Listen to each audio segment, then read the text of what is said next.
So one of the other roles that I and hopefully other professionals who are providing support and intervention for individuals along the autistic spectrum is I begin to support the parental relationship.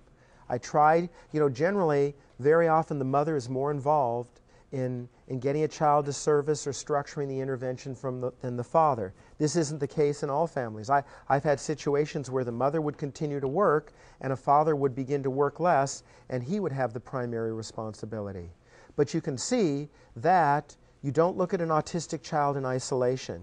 You look at an autistic child as a member of a family system, so ultimately, along with the unique interventions that that child may require, you have to strengthen the family system.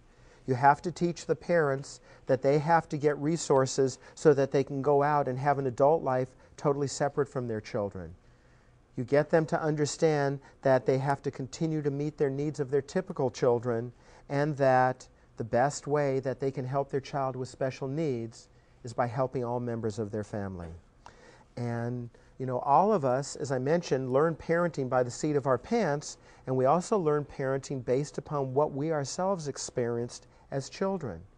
And so I try to help parents growing notion of what is the role of a parent? How do we help children? What is effective discipline? Where do you draw lines? How do you establish limits? How do you help children understand the role of their own feelings and the feelings of those who live with them? How do you not have an overriding sense of guilt and responsibility? How do you make plans for the future? Because a lot of parents, even when their child with autism is young, is wondering, what's going to happen to this child when I die? So you've got to deal with supporting the entire family system. You've got to deal with being sure that all children in the family are getting their needs met. You've got to deal with being sure that this is a family that continues to feel comfortable doing outings in the community, having new experiences, going on vacation, training their child with special needs how to adapt to a variety of different environments, because a lot of people, when they have a special child, tend to spend more and more time at home, because if it's very difficult to go out in a community with a child who's fussing or having meltdowns, the natural response is to not go out. But in actuality, that throws the entire family off balance.